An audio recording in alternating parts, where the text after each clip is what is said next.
ለሴክሹዋል ኢነርጂ እናውራ። በጣም በተደጋጋሚ ዴይ ቱ ዴይ ሴክስ የምታረጉ ሰዎች በሌላም መንገድ ሊሆን ይችላል፣ ፖርኖግራፊ በማየት ማስተርቤሽን በመጠቀም በእንደዚህ አይነት መልኩ ኢነርጂያችሁን በተደጋጋሚ ዌስት የምታረጉ ሰዎች ይሄ ቪዲዮ ለእናንተ ነው። ኢትዮጵያ ላይ ያለ ህዝብ በሙላ ይህን ቪዲዮ ማየት አለበት። ሁላችሁም ሼር አድርጉት። ሁሉም ሰው ሴክሹዋል ዲዛይር አለው። ሲጀመር አንድ ሰው መብላት፣ መጠጣት፣ መልበስ እንደሚያስፈልገው ሁሉ ህይወቱ ላይ የሚያስፈልገው ነገር ቢኖር ሴክሹዋል ኢነርጂ እና ግን ሰዎች ሳይገባችሁ ዝም ብላችሁ ታዝረከርኩታላችሁ። ለወንዶችም ለሴቶችም ነው የምነግራችሁ። ነገር ግን ስፔሻሊ ደግሞ ለወንዶች በጣም ያለህን ኢነርጂ ራስን በማርካት ፖርኖግራፊ በማየት ሴክስ በማድረግ ዝም ብላችሁ የምትረጩ ወንዶች ማለት ነው። ዝም ብላችሁ አታዝረክርኩ ባካችሁ። በጣም ትልቅ የሆነ ኢነርጂ ነው እያወጣችሁ ያላችሁት። እናንተ ሳቲስፋይድ የሆናችሁ መስሏችኋል። ነገር ግን ስታወጡት ይኸውላችሁ ልጅን ሊፈጥር የሚችል በጣም ፓወርፉል የሆነ ኢነርጂ ነው የምታወጡት። ሁላችንም ጋር የማይታይ ኢነርጂ አለን። ኢነርጂው መውጣት ስለሚፈልግ ነው እንጂ አባቴ አንተ ሴክስ ስለፈለክ ዲዛይር ስለሆነ አይደለም ያን ነገር ማውጣት እየፈለክ ያለው። ትምህርት ቤት ይሄን ነገር ስላልተማርነው ቤተሰብ ስላልነገረ ነው ይሄን ነገር የምነግራችሁ። ያንን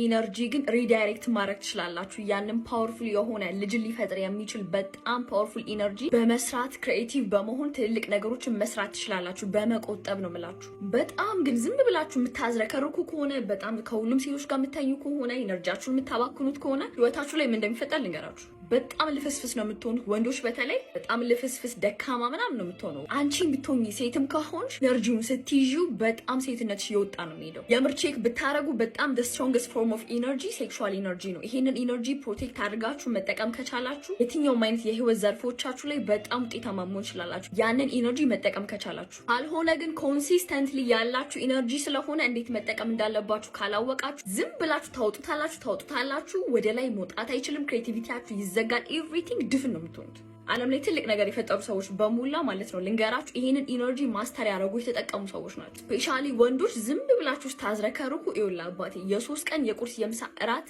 ኢነርጂ ምግብ በሙላ በአንድ ቀን ታጣለ። ያ ማለት ልፍስፍስ ነው የምትሆኑት። ወንዳ አትሆኑ። ሁላስ ነግራችሁ ስለዚህ ኢነርጂ ህዝብ በፊት የተደፈራችሁ በካልቸር በተለያየ አይነት ነገር ቤተሰብ ምናምን ነገር የሚነግረን ይሄ ነገር ብልግና ነው፣ ይሄ ነገር መጥፎ ነው ምናምን ነገር ነው እየተባልን የመጣ ነው። አውቀንም ይሆን ሳናቀው ስለዚህ ኢነርጂ ሲወራ እኔ በጣም ነው የሚገርመኝ። በጣም እንደ ብልግና ነው የሚታየው። በጣም እንደ ሼም ጊልት ስሜት ምናምን ነገር እንዲሰማችሁ ነው። ሰዎች ያሳፍራችኋል። ሼም የሚይዛችሁ ከሆነ የጊልት ስሜት የሚሰማችሁ ከሆነ ስቲል ብሎክ እያረጋችሁት ነው። የምሬን ነው የምላችሁ። አሁን የምላችሁ ነገር ላይገባችሁ ይችላል። ወደፊት በትልቁ ማውራበት ኮንሰፕት ቢኖረኝ ይሄ ነው። ህዝቡ ሁሉ እንዲገባው የምፈልገው ፓርት ይሄ ነው። the highest vibration authenticity እና self love ነው። በጣም ትልቅ ነገር ማኒፌስት እንድታረጉ የሚያረጋችሁ ይሄ የጊልት ስሜት ሼም ወይም ደግሞ እፍረት ምናምን የሚባሉት ነገሮች ደግሞ በጣም the lowest form of energy ስለሆኑ በዛ ኢነርጂ ላይ ሆናችሁ ምንም አይነት ነገር ማኒፌስት ለማድረግ ምንም ነገር ለመስራት ክሬቲቭ ለመሆን ኦፕን አይሆንም። ቦዲያችሁም አይምሯችሁም። ኢነርጂ ሴንተሮቻችንን በደንብ ለመጠቀም መጀመሪያ ይሄ የተደፈነው ብሎክ ያረጋችሁትን ነገር መክፈት አለባችሁ። አቲቲዩዳችሁ ሊስተካከል ይገባል። እያልኩኝ ያለሁት ሪል ሴክሱን አይደለም። ስለዛ ኢነርጂ የምታስቡት ሀሳብ የሚሰማችሁ ስሜት ልክ ካልሆነ በጣም ክሬቲቭ ለመሆን ትልቅ ስራዎችን ለመስራት ኦፕን የሆነ ማይንድ አይኖራችሁ። ብሎክ ስላረጋችሁት